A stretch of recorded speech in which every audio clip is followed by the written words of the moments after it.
আসসালামু আলাইকুম।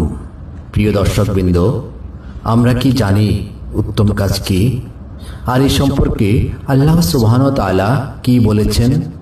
উত্তম কাজ হলো সময় মতো নামাজ আদায় করা, বাবা মা সহ সবার সাথে ভালো ব্যবহার করা, অসহায়কে সাহায্য করা, জিহাদ করা, কারো প্রতি জুলুম বা অন্যায় না করা, সব সময় সত্য কথা বলা।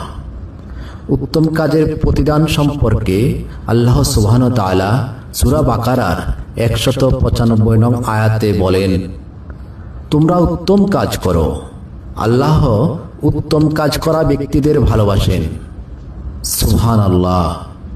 আল্লাহ এখানে মানুষকে সর্বদা উত্তম কাজে নিজেদের ব্যস্ত রাখার জন্য আহ্বান জানাচ্ছেন।